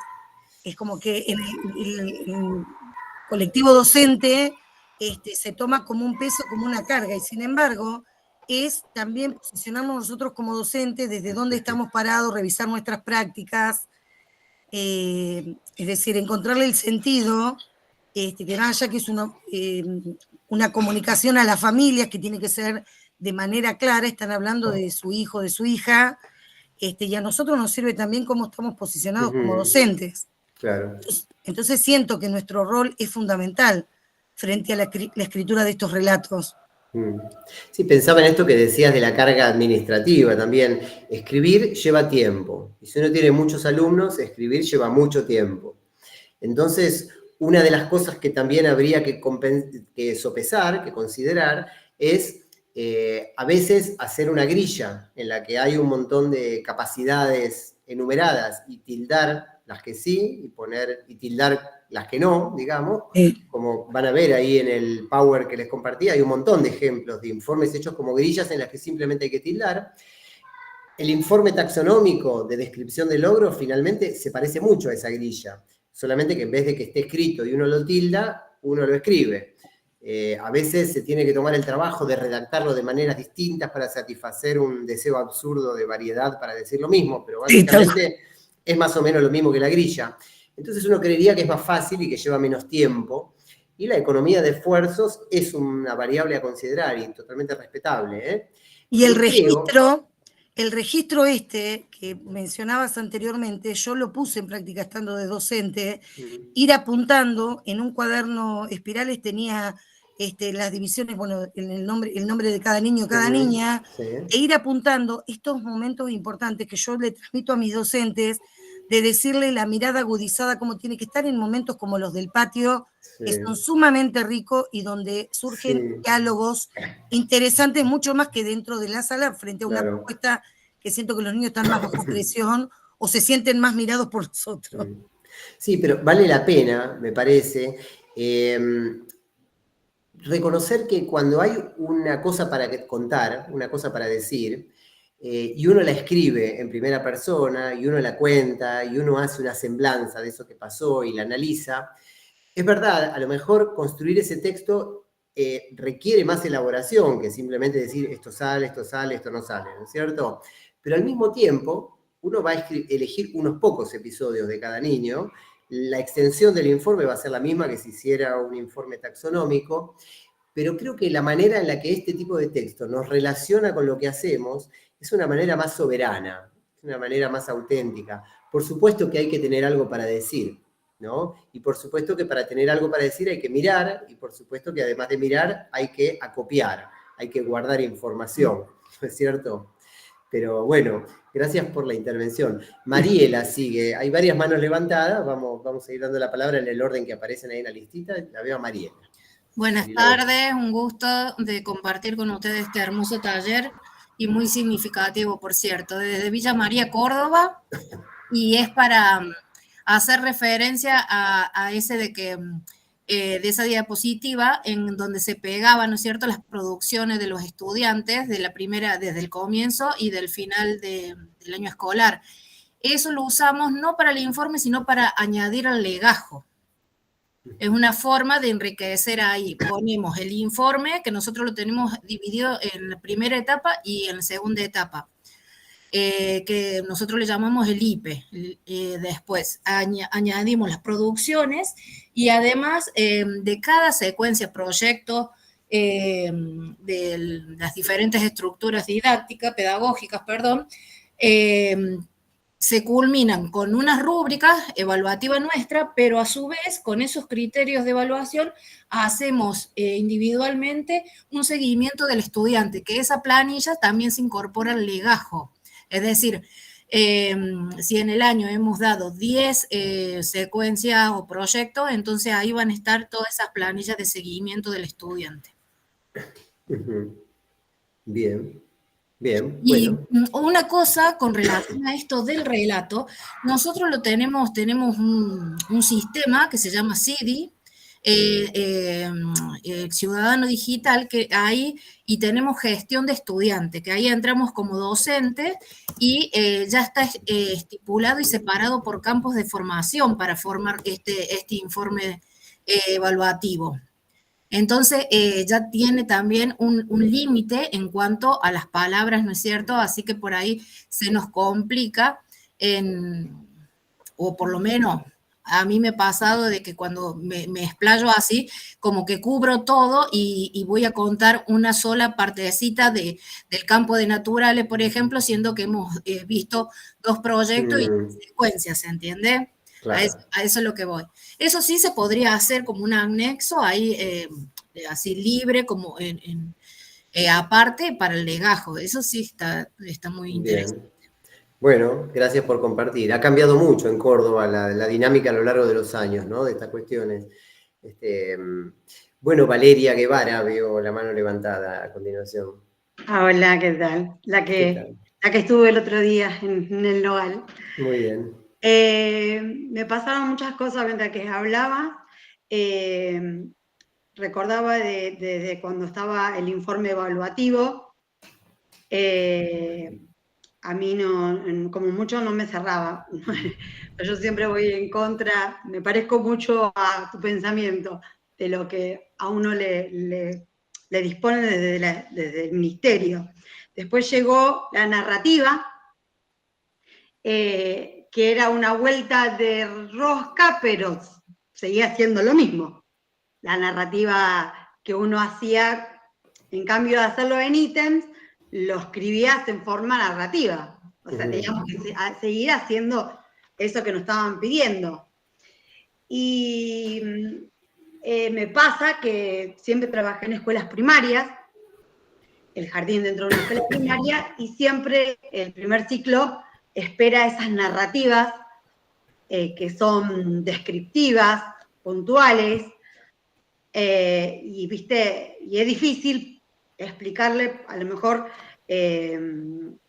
porque, o sea, a los padres se lo queremos mostrar de una forma, pero cuando se lo pasamos a los docentes de primaria, ya quieren una mirada muy exacta de cada chico, Y yo siempre digo, o sea, lo que yo veo no va a ser a lo mejor lo que vos vas a ver.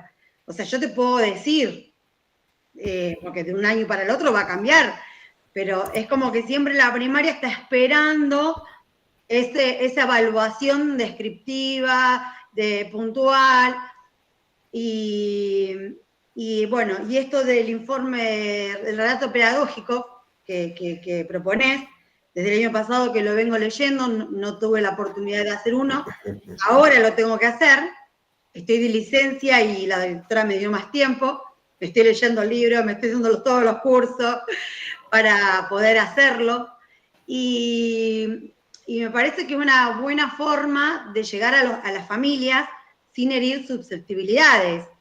O sea, me está pasando que este año tengo sala de 3, tengo a un nene, supongo que, o sea, porque todavía no lo han llevado al médico, ni puedo darle un diagnóstico yo, pero los padres no lo quieren llevar, y creo que tiene autismo.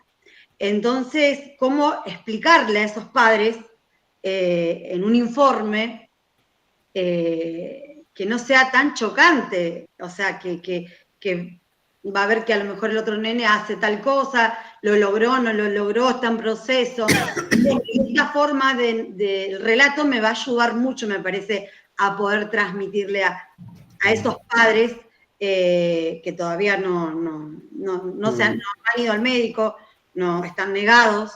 Pero, Valeria, suponete que vos tuvieras en tu grupo a un niño ciego, sordo, mudo, que no habla, que no camina, que está en silla de ruedas, todas las cosas juntas que te quieras imaginar que puede tener una persona como multidiscapacidades sumadas, digamos. Y uno tiene que escribir acerca de qué pasó este año, este periodo, en el jardín, en la escuela, con este niño. Uno habrá hecho algún esfuerzo porque algo pase, por llegar a él, por darle algún tipo de lugar, por incorporarlo en algún tipo de actividad, y uno podrá hablar de sus propios esfuerzos por incluirlo, de sus propias dificultades, de ese vínculo, cómo se fue construyendo, de en qué me apoyé para que algo pudiera finalmente pasar.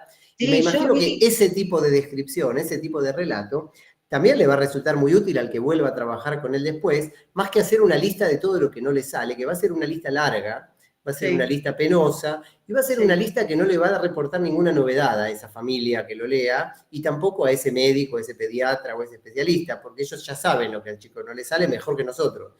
Me parece que al contrario, lo que puede sumarle al que lea ese informe en el que está incluido un niño con una discapacidad o con ciertas dificultades, es precisamente lo que sí se pudo hacer, sin fijarse en las dificultades, sino fijándose en las potencias, ¿no? Claro, vos sabés que cuando entraba la directora a la sala, ella miraba las cosas que hacía.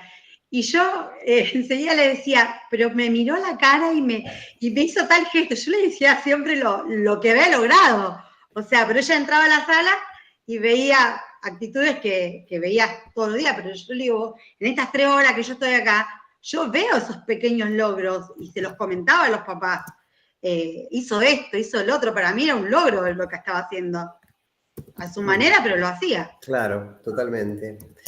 Bueno, la siguiente en la lista es Nazarena Rodríguez. Adelante, Nazarena. Mientras Nazarena se habilita, para quien consultó ahí en el chat, el número de la actividad es 202. Ahora lo voy a volver a poner. Había una cosa fijada, la voy a desfijar. Quedó fijado, se desfijó. Bueno, ahí está. Por el certificado. Estoy dejando ahí en el chat simplemente un mensajito con el enlace al formulario para el certificado. Bueno, adelante, Nazarena. Si no está Nazarena, Maripí Montenegro. Buenas, ¿qué tal? Soy yo, Pilar. Bueno, adelante. María Pilar, claro. Sí. Maripí, María Pilar. Exacto, María del Pilar. Yo escuchaba un poco acerca de cómo por ahí el discurso que tenemos las docentes muchas veces está vinculado con la demanda administrativa y demás, y el tiempo, y bueno, y todo esto que conlleva nuestro laburo. Me parece que el mayor desafío de poder elaborar un informe de esta manera no tiene que ver con el tiempo de sentarse a escribir, sino con la manera en la que uno forma parte activa del proceso que va haciendo cada pibe y cada piba dentro de la sala. Me parece que es en ese involucrarse en el trabajo cotidiano donde te van apareciendo las fotos, si querés, para poder ir armando ese tipo de informe que a mi entender es mucho más significativo para la familia, que por ahí que yo le diga, no sé, es silábico o es por decir, no sé, digamos, unas informaciones que me parece que no son, digamos, hay como, tengo una idea acerca de que el informe tiene que tener como una mirada democrática, si querés. Me parece que la familia que lo agarre, que lo lea, cuando lo lea, tiene que encontrar ahí qué es de ese pibe o de esa piba en el laburo dentro de la sala. Me parece que tomar estas pequeñas fotos e ir registrándolas, tampoco es que uno se sienta a hacer el informe en 2 días para liquidar los informes que tenés que entregar y demás. Me parece que es como una construcción que se va haciendo en lo que dura el cuatrimestre o los tiempos que están pautados. Pero me parece que el insumo básico, incluso más que la observación, es poder sentarse a trabajar con los pibes. Por eso me parece fundamental esto que decís, que jamás se me había ocurrido de nombrarnos en primera persona y dejar de hablar de la docente interviene, de tal, digamos, hay como una cuestión de separación que nunca me la había planteado. Después de que te lo escuché a vos, me caí en la cuenta que era hasta ridículo. Pero bueno, nada, es un cambio. Y también es cierto que hay por ahí instituciones que son como más reticentes en acompañar este tipo de cambios. Y por ahí buscan más lo seguro, lo que saber a la familia. Pienso que también integrar la recuperación de cosas que pueden caber en los relatos pedagógicos, pensando cuáles son las actividades que a mí me interesa registrar especialmente, observar especialmente, conservar registro, porque toda cosa que los chicos graban, dibujan, hacen y yo la registro, etcétera, son insumos que puedo sistematizar después porque digo, hay que organizarse para escribir muchos textos, ¿no? Yo hice el ejercicio con una materia de nivel universitario, nivel terciario, que dicté, de, por ejemplo, pedirles algunos ejercicios, pequeños trabajos prácticos, ir guardando y escribirle una carta. No eran muchos estudiantes, entonces también lo pude hacer fácilmente, pero el día que nos presentamos, cada uno dijo algo de por qué venía a hacer esta carrera, de qué expectativas tenía de esta materia, hice algunas preguntas generales y tomé notas, y después me senté a escribir. Me ayudó mucho, y esto lo digo, a ver, se está grabando, no importa. A mí me sirve, confieso que muchas veces lo uso y no me parece mal utilizarlo. Para ciertas formas de escritura, las tecnologías que convierten nuestra voz en texto. Después son textos que habrá que corregir, porque a uno nunca le sale la redacción de una, etcétera. Pero si uno, por ejemplo, tiene 25 producciones visuales de los chicos, que con alguna consigna uno les propuso, por ejemplo, que contaran una historia con dibujos y que después le pidieran al docente que le pusiera textos con globos de historietas, y ellos todavía no pueden escribir de una manera convencional, etc. Y uno tiene ahí las 25 producciones, entonces uno puede redactar en voz alta mientras va mirando uno a uno los dibujos, algunas observaciones importantes de cada producción, de modo tal que sean insumos interesantes. Es algo que nos va a llevar un rato ese día, cuando terminó la actividad, y lo voy a guardar para cuando tenga que ponerme a armar los informes. Pero este ejercicio, digamos, del acopio, no solo sirve para después escribir, sino que también sirve para prestarle especial atención a las producciones de los chicos y pensarlas, porque hay cosas que si no las escribo no las puedo pensar. Hay cosas, así como hay cuentas que solamente se hacen, si vos me decís 2 más 2, 4. Las cosas fáciles se pueden hacer mentalmente. Ahora vos me decís la raíz cúbica de 518, qué sé yo, tengo que fijarme, tengo que usar la calculadora o tengo que agarrar papel y lápiz, ¿no? Hay ideas que para poder pensarlas también hace falta escribirlas, o escribirlas ayuda mucho a pensarlas. Entonces, más allá de la belleza de los informes que salgan, el ejercicio de mirar y escribir sobre lo que los chicos hacen a partir de lo que nosotros les proponemos y lo he conversado mucho con directoras también, ¿no? Retroalimenta una mirada sobre nuestro propio oficio, sobre lo que estamos haciendo, que es muy bonita. Más allá de cómo salgan los informes después, que además sí puede servir para escribir esos textos, ¿no?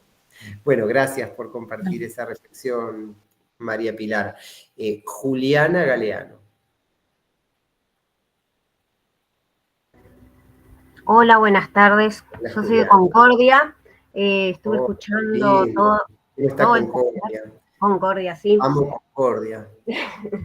Quería hacer una pregunta, si al elaborar mi informe tiene que ser todo en relato pedagógico o hay ciertas situaciones que yo la puedo hacer de esa manera y otras de una manera más narrativa o descriptiva.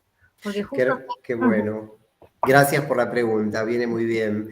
A mí me parece que ninguna propuesta es integral, ninguna propuesta es totalizante, ninguna propuesta viene a cambiar de la noche a la mañana, ni de una vez ni para siempre, ni del todo nada de lo que existe. Entonces, pensar la textura de los relatos pedagógicos tiene simplemente la finalidad de construir una reflexión sobre lo que hacemos. Después, por supuesto, cada docente, cada jardín, cada jurisdicción, etcétera, va incorporando en la medida que lo considera oportuno y de la manera mixta, combinando con lo que hay. Habrá aspectos de la escritura sobre los aprendizajes que se registran mejor de una manera más cuantitativa y otros en los cuales vale más la pena hacerlo de una manera más narrativa. A lo mejor en algún jardín se hacen informes muy taxonómicos, muy descriptivos, incluso con ítems, marcando. A mí me parece incluso más honesto y más fácil y más rápido, si de lo que se trata es de marcar lo que sale y lo que no sale, es más fácil marcarlo de una lista que redactarlo trabajosamente, variando el vocabulario entre un informe y otro, y a lo mejor se puede hacer un informe taxonómico, si esa es la decisión que se toma, y agregar para cada niño un par de episodios narrados, para darle también al informe este otro costado más cualitativo. Pero por supuesto que son perfectamente combinables los distintos estilos que existen para escribir sobre el aprendizaje. Así que bueno, agradezco tu pregunta. Muchas gracias. Y disculpen que no tengo la cámara, pero no la pude activar, así que muchísimas gracias. Bueno, saludos por Concordia. Y hay una escuela que lleva el nombre de mi papá en Concordia. ¿Cuál es? La escuela Antonio Brailovsky, la escuela agroecológica que está ahí en la rotonda, saliendo para el lado de las playas. ¿Cerca de la represa? Claro. Ajá. Sí. La directora es Mariana Acosta. Sí. Buenísimo está. Bueno. Muchas gracias. A vos. Sole Tantera.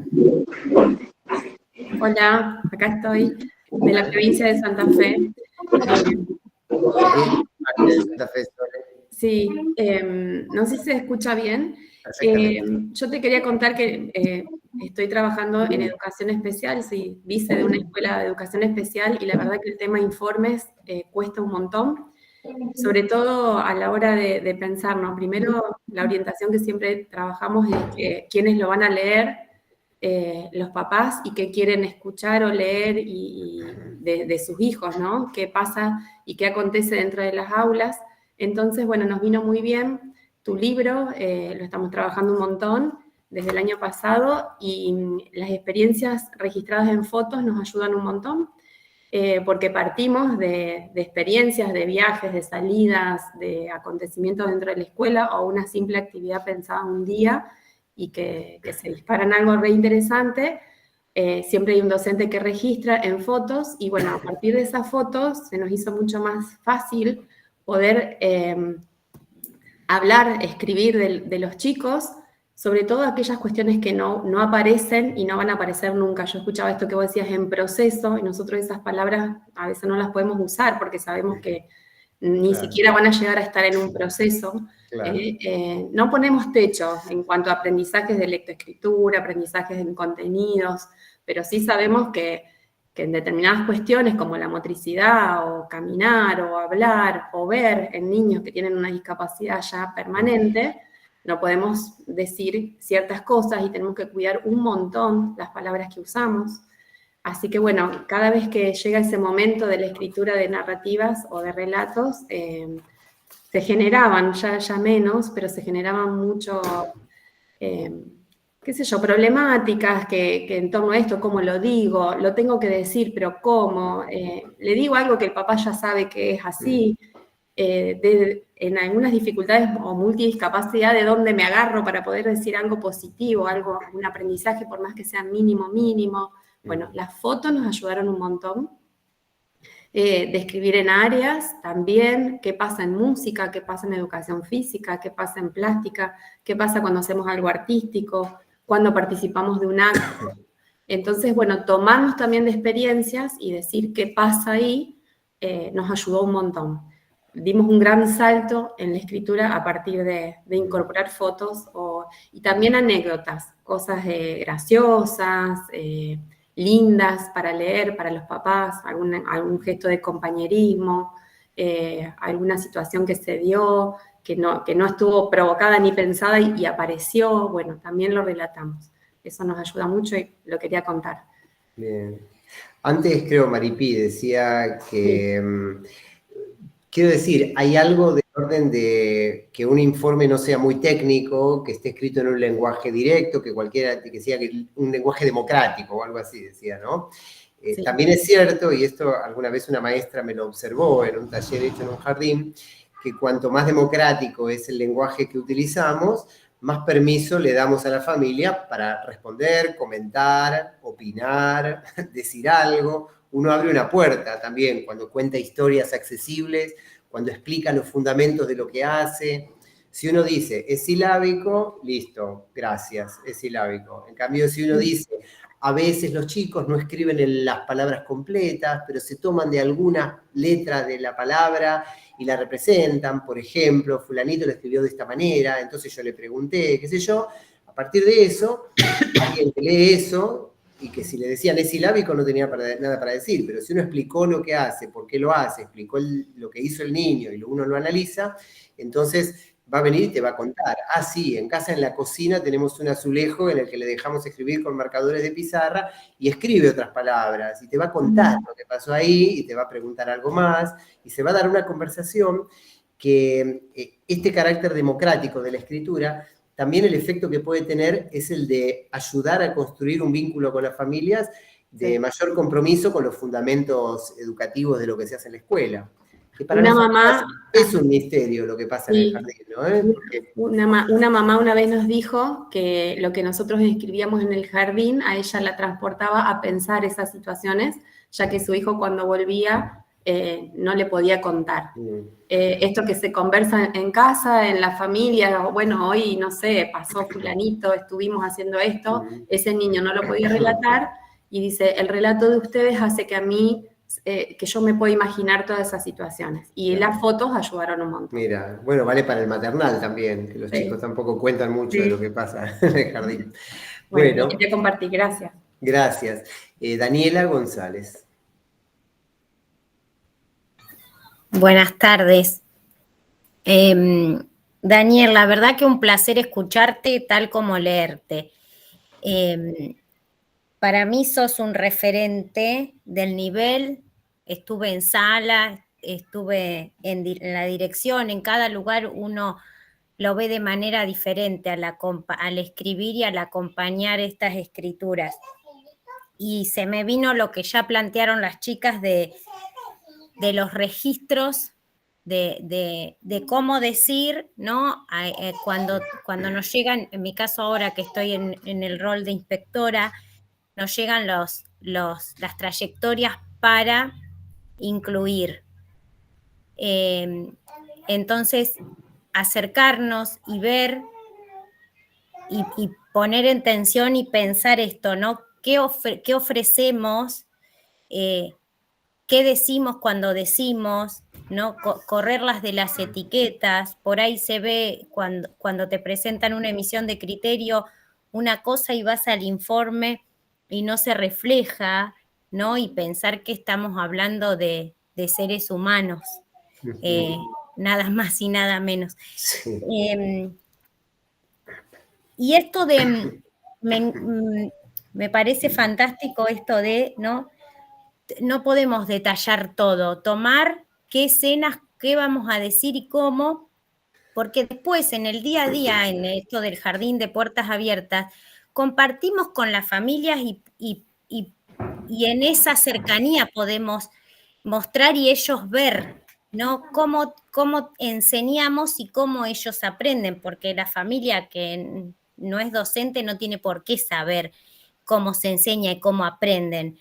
Y yo le digo a las chicas, sencillo, no hay que preparar nada extraordinario, lo mismo que ustedes hacen con los nenes y las nenas, lo comparten con las familias, y sea leer el cuento. Y tenemos, cuando nos mostrabas lo de Mendoza, creo que era, nosotros en Buenos Aires, yo soy de Carlos Casares, provincia de Buenos Aires, que no es algo que se comparte con las familias, pero nos piden la carga de los RITE ya desde la pandemia, desde planeamiento, y desde ahí, que es muy así puntual, surgen lo que son los motivos de acompañamiento desde la dirección también. Y bueno, después está en cada uno, ¿no? En territorio ver y acompañar puntual, porque... Me hace gracia a todas las siglas que hay, ¿no? Los CIDI, los RITE, los DUCO, en cada provincia tiene su sigla, ¿no? Su nombre. Somos muy sí. propensos a las siglas, sí. Bien. Gracias. Bueno, gracias por compartirlo. Bueno, tenemos, si les parece, cuatro manos más levantadas. Les damos rápidamente la palabra para poder hacer un cierre antes de que, creo que a las 20 se corta, porque tiene un límite de 2 horas, que es lo que nos plantearon desde la universidad. Así que bueno, adelante Diana, Rita, Antona. Sí, buenas tardes, desde Córdoba. El planteo de mi pregunta fue un poco respondido a través de las intervenciones de todas. Sí, era esto de, en este sistema que nosotros tenemos, el CIDI, como mencionó una de mis colegas, ya están estipulados los indicadores evaluativos. Tenemos un documento de orientación para la redacción de los informes de progreso escolar, que así se llaman. Entonces, está como un poco sistematizado y coartado. Pero bueno, en esta mixtura habrá que animarse a buscar la forma, la manera de, ¿no?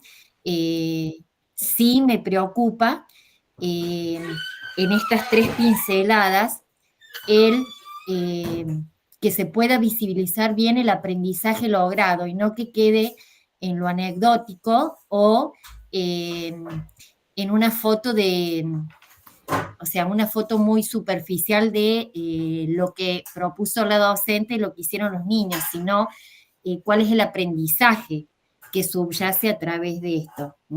Claro. Como darle claro, un que buen no sentido sea a la que no sea un mero relato, digamos, del disfrute, de la participación, de la anécdota divertida, sino que, bueno, de alguna manera dé cuenta de procesos muy concretos, de cosas que han ido sucediendo, ¿no? Sí, sí. Bien. Y bueno, por otro lado, esto de que, por lo menos en mi zona, lo que se hace es realizar muestras abiertas a las familias, como decía Daniela antes, ¿no? Al cerrar a lo mejor un proyecto, invitar a la familia, y los niños son quienes socializan con la familia lo que vinieron trabajando y de qué manera se van abordando las situaciones. Entonces es como que ahí estaría un poco del contar cómo se aborda, y por otro lado, para poder adecuarnos a ese tan sintético espacio que nos da el informe por campo de cada niño, para poder focalizar ahí más en el aprendizaje. Claro, claro. Bien, bueno, muchas gracias. Ahí compartí en el chat un texto, que no es un libro, pero es un artículo que está basado en una conferencia. Hay material, por supuesto que hay un libro que, como ahí decían, se llama Del informe evaluativo al relato pedagógico, está publicado por Praxis, pero el que no consiga el libro o no quiera gastar lo que cuesta el libro, por supuesto, hay textos publicados también bajo la forma de artículos, bajo la forma de publicaciones. El que compartí está publicado en la página de OMEP y es un texto que se aproxima a los temas, pero bueno, dará otros ejemplos y comentará otras cosas de lo que hemos estado conversando hoy, ¿no? Vanina Figule. No, perdón, esa no es Mirta Sibori. Vanina Ficule quiere entrar a la videollamada. ¿Se escucha? A ver. Hola. Dale, ahora sí. Ok, hola, buenas noches. Bueno, buenas noches a todos. Bueno, de mi lado, yo soy maestra de chicos sordos. Somos de Pilar. Y me tocó hace varios años inicial, ¿sí? Como estaba escuchando también otra colega que también era de especial, se nos hace muy difícil a nuestra hacer los informes, ¿sí? Por este del no puede, del no, y estas palabras filosas que vos hablabas. Yo el año pasado, no, perdón, el anterior, también me puse, yo la sigo mucho a Leila del Fele, y ella había propuesto que el informe para padres lo haga de forma carta, de diferentes formas, ¿no?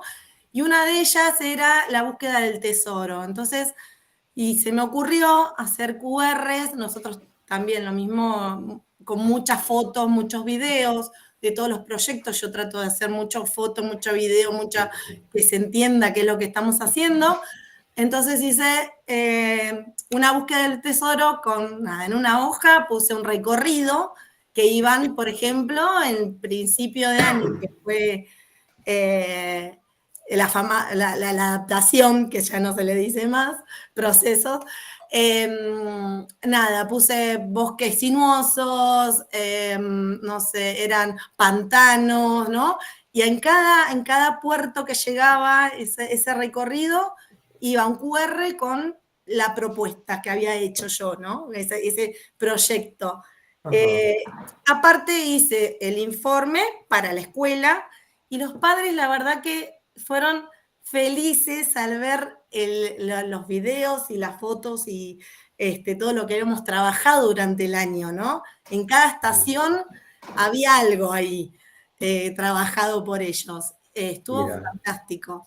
Y este año te escuché a vos, Daniel, en otras oportunidades, y me tocó hacer los informes ahora de inicial, y en realidad lo que puse fue una nota abajo, hice todo el informe técnico, y abajo puse nota y puse una anécdota, como vos dijiste, de cada uno, y todos los papás cuando leían esta nota me decían, en mi casa hace lo mismo, y él es así, y hizo esto, ¿no? Y surgió un montón de evoluciones, de evoluciones de la familia, que a mí me llenaron el corazón, obviamente. Pero es un recurso hermoso el que planteás, al menos para nosotras, al menos yo lo uso mucho. Y me encanta hacerlo. Bueno, gracias por compartirlo. Bueno, a mí me parece que esta curaduría estética de la experiencia, de contar, por supuesto que desde lo afectivo, desde el vínculo con las familias, puede aportar muchísimo y puede ser algo muy bonito. También, por supuesto, siempre, como vos lo estás señalando, el cuidado de que la ambientación más estética, digamos, de la manera en la que se plantea, no sustituya la reflexión pedagógica, que en el caso que vos estás contando evidentemente no la sustituyó, pero a veces sí, ¿viste? Como en el caso que decíamos de regalar una canción, etcétera. Está buenísimo que sea. Claro. También está bueno que se cuide que el informe no deje de abordar las cuestiones pedagógicas que se supone que tiene que abordar, ¿no? Exactamente. Vale. La verdad Bueno, que súper agradecida. Nos queda una mano levantada, la de Edith Castro. Hola, buenas noches, ¿cómo está?